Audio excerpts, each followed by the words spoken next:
Bonjour, voici une petite vidéo sur comment utiliser Asana avec nous, en fait, avec les conseillers d'affaires. Donc, très simple.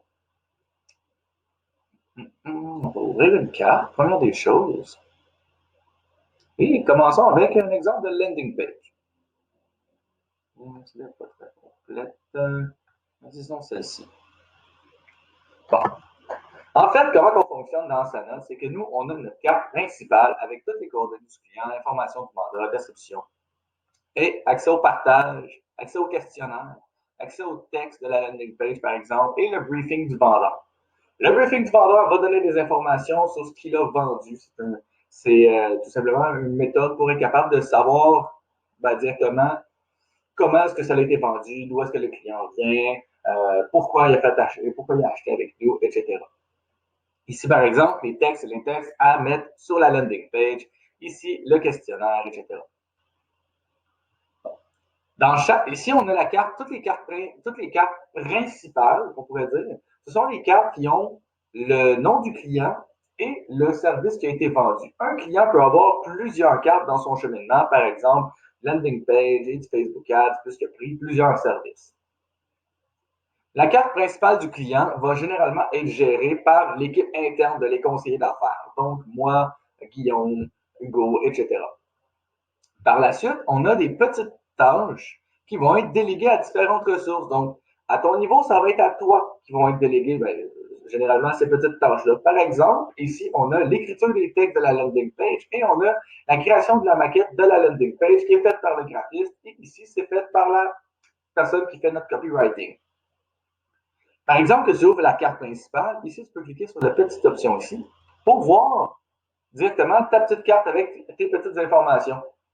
Généralement, c'est là que toi, tu vas être tagué et tu vas avoir ton échéance, ton nom en tant que responsable et les informations. Comment est-ce qu'on travaille? C'est très important de documenter tout ce que tu vas faire. Donc, par exemple, ici, ça va être ton outil principal, ça va être la boîte de commentaires, simplement. Et tu vas faire tout simplement en commercial, Michael pour me taguer. Si tu veux t'adresser à moi ou une autre personne, tu peux identifier Hugo, par exemple. Ou bref, une autre ressource si jamais on travaille en collaboration avec d'autres ressources.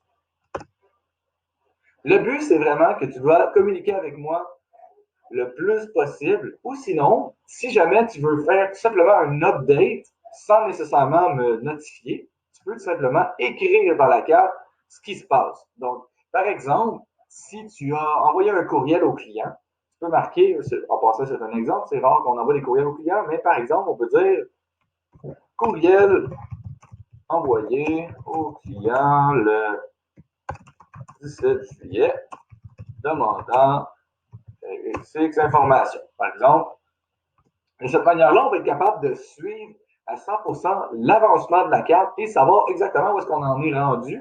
Et si jamais on te demande hey, où est-ce qu'on en est rendu avec la landing page de X client, ben, tu vas tout simplement marquer dans la barre de recherche ici le nom du client et on va aller voir ta petite carte et tu vas être capable de nous répondre très rapidement et on va savoir exactement où est-ce qu'on en est. Donc, toi, à ton niveau, c'est très simple. Tu n'as qu'à aller dans les petites cartes de cette manière-là, commenter et faire des suivis. Très important, ici, tu vois que nous, nos cartes sont en colonne. Toi, tu ne touches à rien. Donc, tu ne touches pas ici aux colonnes. Tu ne touches pas à marquer comme terminé. Ce n'est pas à toi de le faire. C'est très simple, c'est à nous de le faire. Ici, tu vas être capable d'inscrire par exemple, si tu vois que ton deadline commence à être rapproché et que tu vas nécessiter plus de temps, tu n'as pas le droit de toucher à ton deadline ici. C'est très important parce que c'est nous qui s'en occupent et il y a plusieurs personnes dans l'équipe qui travaillent en collaboration. Donc, si tu arrives en retard, tout simplement, tu vas nous aviser et moi, je vais l'autoriser pour l'augmentation du délai. Donc, important, ne pas être en retard dans les tâches.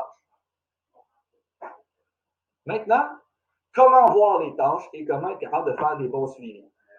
Tout simplement, toi, à ton niveau, tu n'auras pas à avoir toute cette liste d'informations-là. Ça, c'est vraiment pour nous, les chargés de projet et la production. Toi, c'est très simple. Tu n'as qu'à cliquer sur Mes tâches et changer l'option par défaut, qui est, généralement, quand tu arrives, c'est trié en aucun. Donc, ici, ce qu'on va faire, c'est qu'on va vraiment les trier en échéance.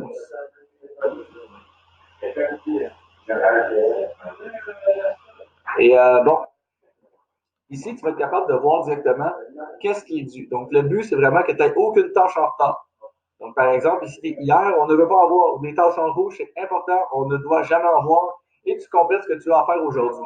Donc, si tu cliques sur une carte, tout simplement, tu arrives et tu vois les informations. Dans la carte, tu es notifié dans la carte, dans laquelle tu es, et tu peux faire tes commentaires et tes suivis. Donc, très simple pour toi, tu n'as qu'à ouvrir tes tâches régulièrement et faire tes tâches sur lesquelles tu es responsable, tout simplement. Toi, tu n'en auras pas autant que ça c'est vraiment pour qu'on est chargé de projet. Mais toi, tu n'auras qu'à regarder ça. Et ici, tu as ta boîte de réception.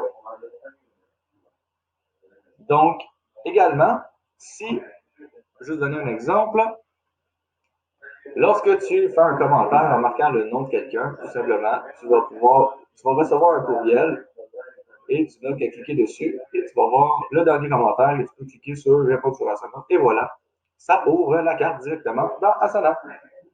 Si jamais tu as des questions, n'hésite pas à me contacter, Michael Charette. Merci.